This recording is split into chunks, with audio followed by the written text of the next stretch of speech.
Hi everybody.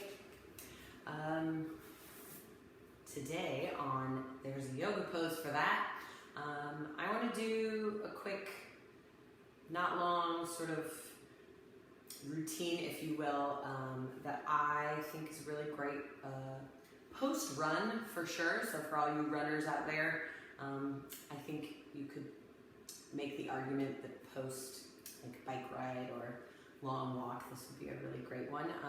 People are always asking me, like, oh, I don't have time for a full yoga class, but I went for a run. What can I do? And so I'll just take you through a few things that I try to make sure to always do after I run. And since I ran this morning, it'll be a great time. I first like to advocate though, like yoga, full yoga classes, good teachers. It's a really great complement to your running or biking or weightlifting, like any activities you do. And we'll get more into that since I do that stuff as well. I hope to show you guys how you can have a yoga practice complement that. So this doesn't take into account all the strengthening work I think that needs to be done. If you're a runner, runners tend to use the same muscles all the time, and so a lot of like muscles like your glutes, hamstrings tend to be very weak, which can become problematic. So this won't really address that. This is more like, went for a run, I need to stretch out some stuff so I don't get too tight, and I'll show you a few things. Certainly not an exhaustive list, but just a short little practice. So definitely need a yoga strap. If you don't own one, you should get one.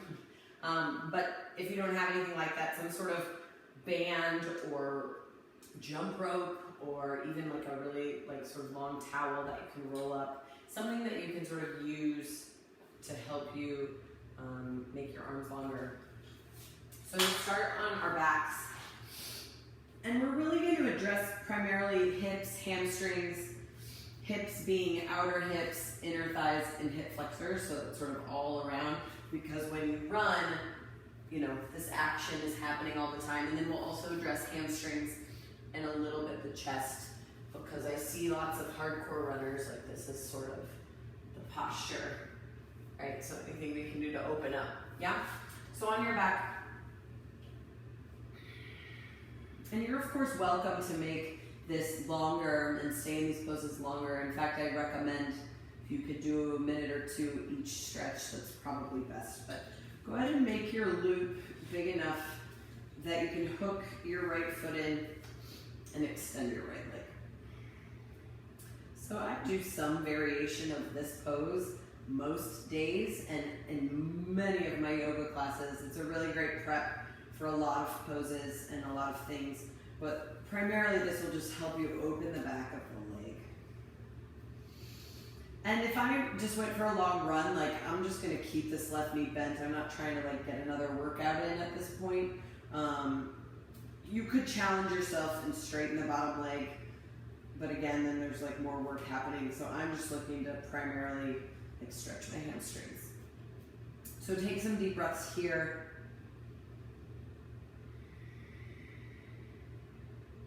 I'm more of an advocate for doing your yoga practice post workout, post run.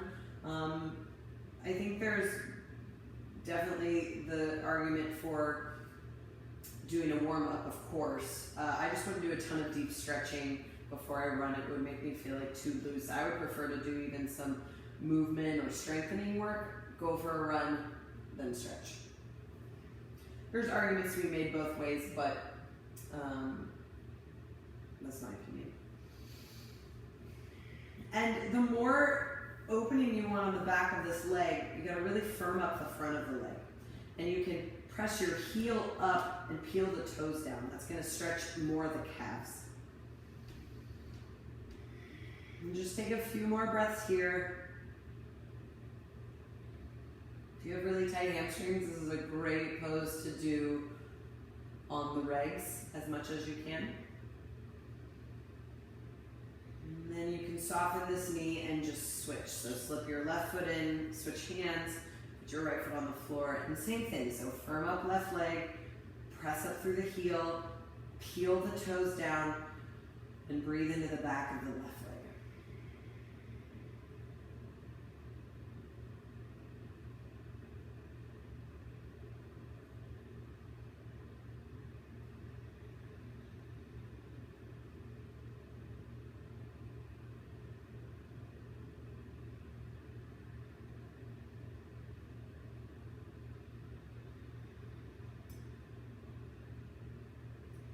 Take a few more breaths.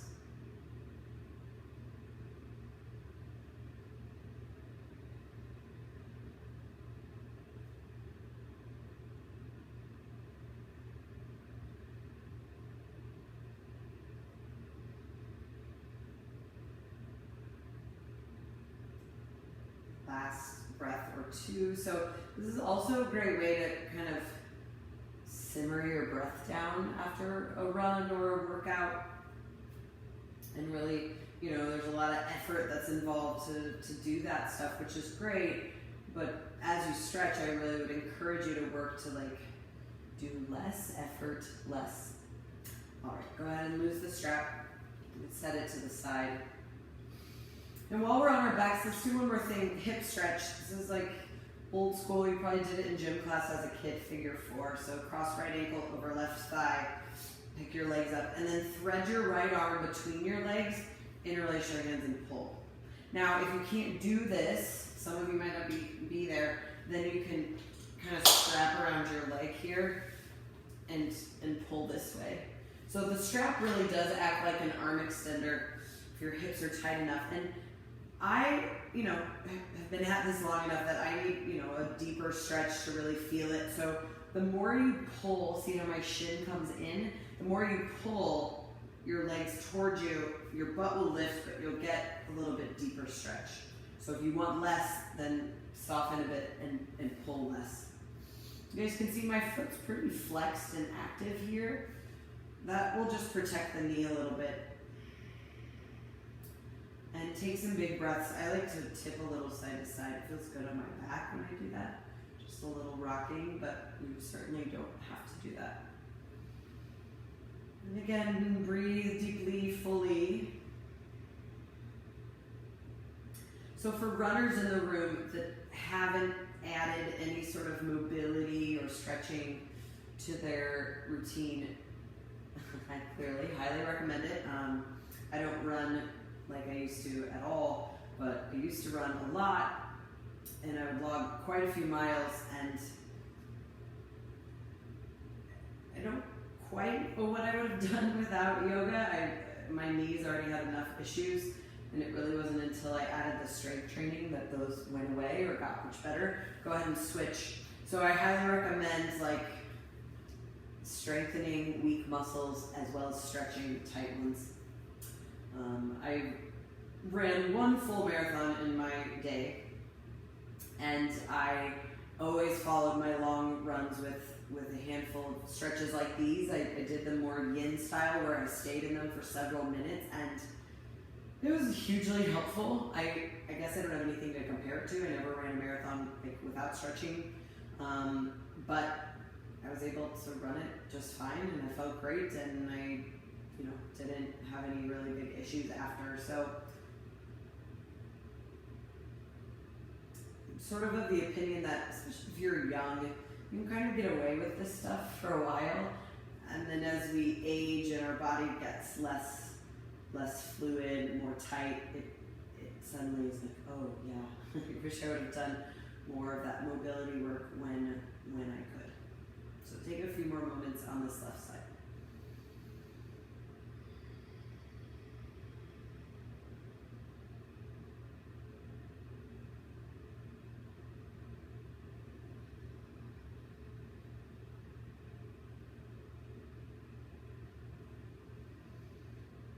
Good, and then you can release. Go ahead and come all the way up to sit. And move your strap out of the way. And if you're familiar and do yoga quite a bit, down dog is a pose you're used to. If it's new to you, just know that it will come with time. So spread your fingers at the top of your mat, tuck toes, hips up, thighs back, straighten your legs, down dog. Now there might be some of you out there with a lot of tightness, and it might look more rounded like this. I can't really do it. Yeah, something like this. So in that case, I vote bend your knees and really work on lifting your hips and lengthening your spine. And then over time, as your hamstrings open, you'll be able to straighten your legs. Yeah? And then, because we're still opening the legs here, stretch your heels back and down.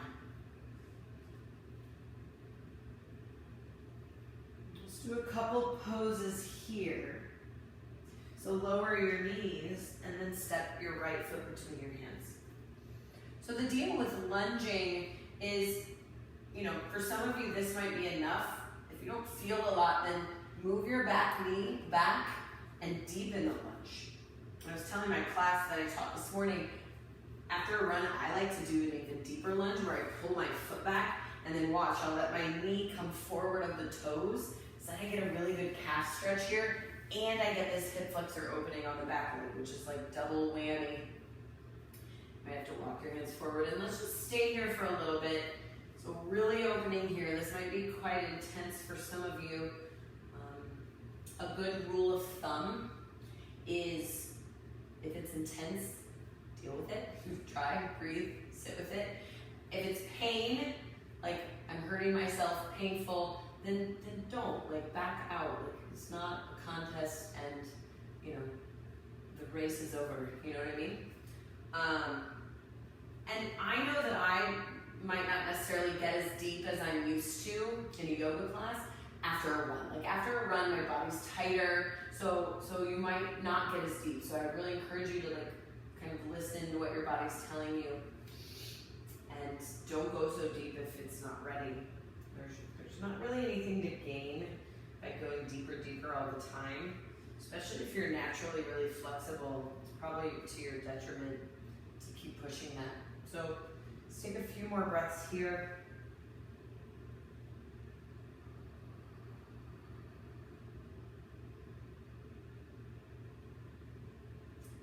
And then you can back out of the lunge a little bit, and we'll take this right foot, scoot it all the way over to the left, and angle your foot. So see how I pulled my heel down?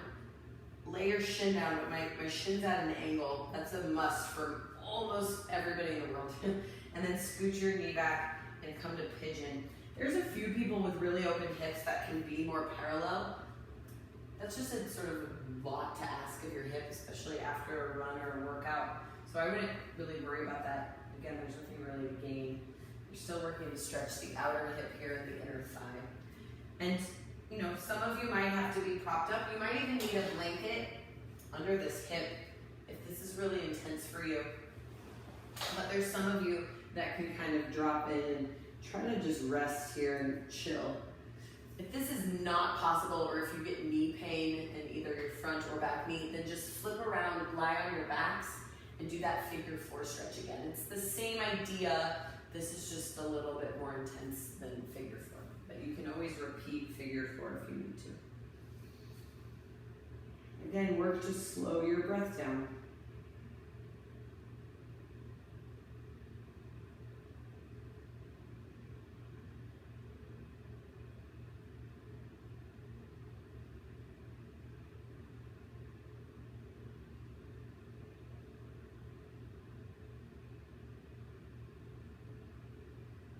Last few breaths.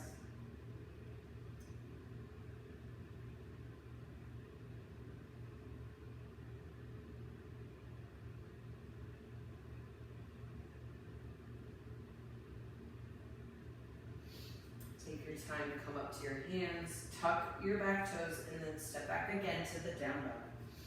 Really squeeze both legs, especially that right leg. Remember, bend your knees if you need to lengthen. And if you can, straighten your legs, stretch your heels back and down.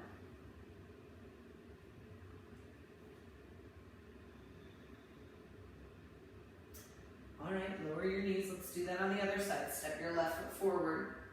Move your right knee back so it can just stay here. Or the deep lunge, like I advised, pull your left foot back. Let your left knee come forward of the toes. Big calf ankle stretch.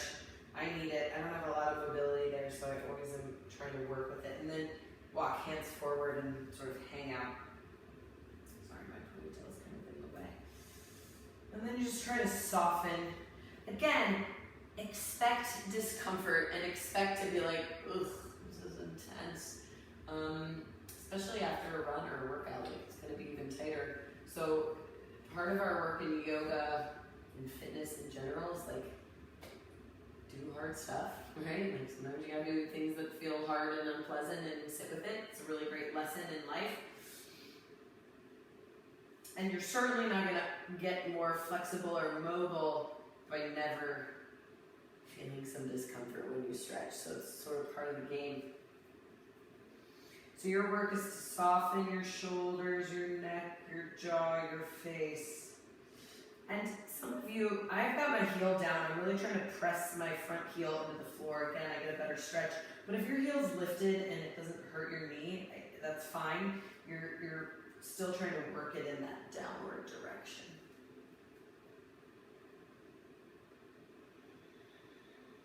Just a few more moments here.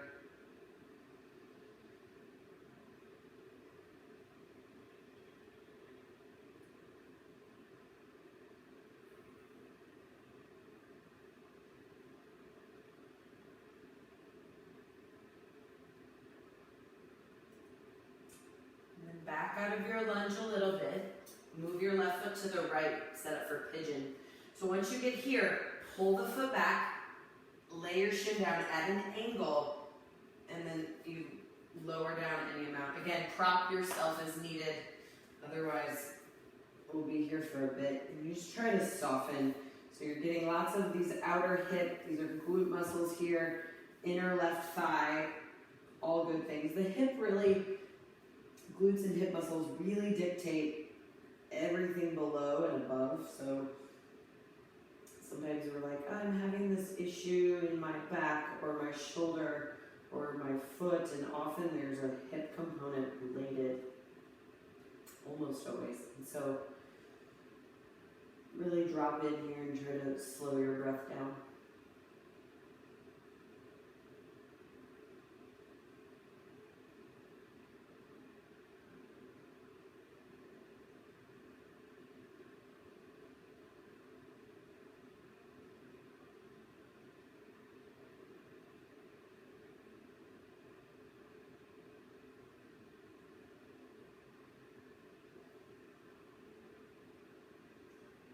A few more moments in this pigeon shape. Again, you feel free to stay here longer, right? So I'm not saying longer is necessarily better, but a couple of minutes, 1 to 5 really is great, whatever you've got the time for. But for time purposes, we'll start to make our way out. For now. Tuck your toes and then press back down dog.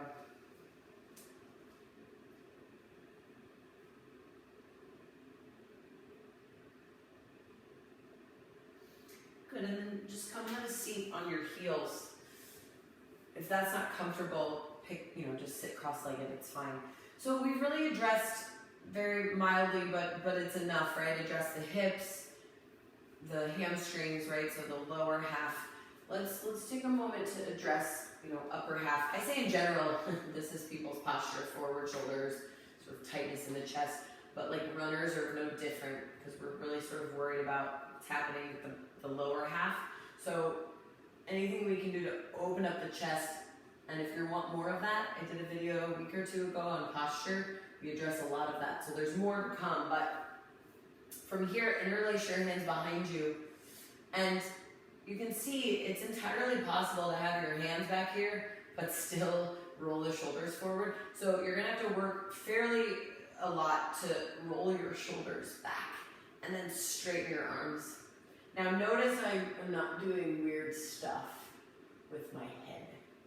So try to draw your chin down and back, pull your belly in and stretch. If you're like, I can't interlace my hands, I can't do that, then take your strap. I like to spin my palms to face me and then pull the strap apart and straighten your arms. And your hands might be several inches, 6 inches more apart, that's fine. That's the work you'll need to do to someday be able to get here. So breathe. So opening the chest. It's really nice.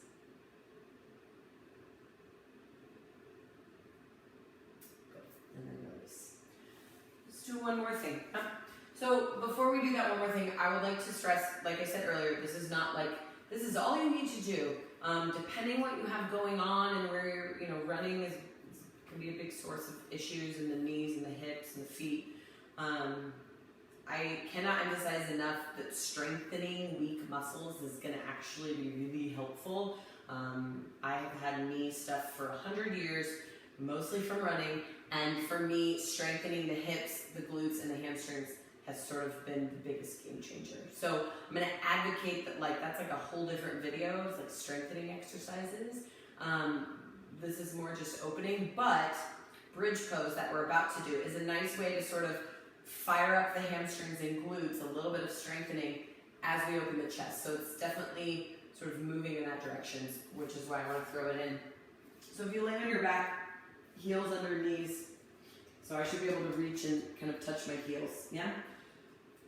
Palms down, tailbone down, hips up. So already we're getting the hip flexor chest opening, which is nice after a run or a workout, or a bike ride, right? Or you're hunched over the handlebars. But interlace your hands like we just did and tuck your shoulders. Again, if that's not possible, hold your strap, palms face the ceiling, tuck and pull. And then to engage the glutes and hamstrings, push into the heels, squeeze your butt and your hamstrings a little bit, and get your hips higher up. And you hold this for a few breaths, come down and rest, and let's do it once or twice. So you want to do it a few times.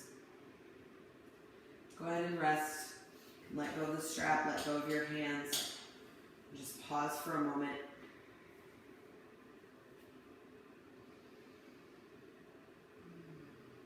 Let's do one more round. Up you go. Interlace your hands, grab your strap, tuck. And see how my arms are on the floor? Don't let them lift. If they lift, try harder. Push your feet down, squeeze your butt, lift your hips. Move your chest towards your chin. Release. Last thing. So I'm a big fan of moving your spine in all the directions. It's really good for you. Twisting, and this will also be good for the hips as well as posture. So pull your right knee in, straighten your left leg. Then you're just going to tip onto your left side. Now, you might not get your knee all the way down, but maybe you can like touch your foot, or you could put like a block under there. Left hand can hold. Stretch your right arm out and just take a twist. If you don't like this version, knees together is great too. Just take a few breaths. You couldn't hear it, but my spine just went crack, snap, crackle, pop. Slow your breath down.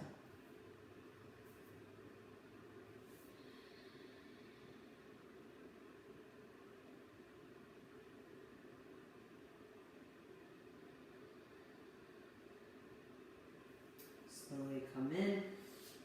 Straighten your right leg, hug your left knee in. And then you'll tip over either one leg or both legs together, tip to the right. Right hand can hold on, left arm out. And several deep breaths here.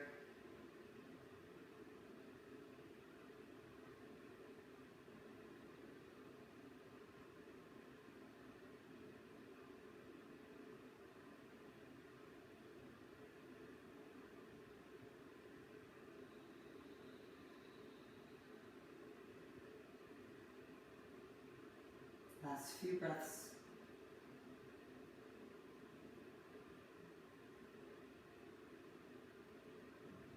And then undo, hug both knees into your chest.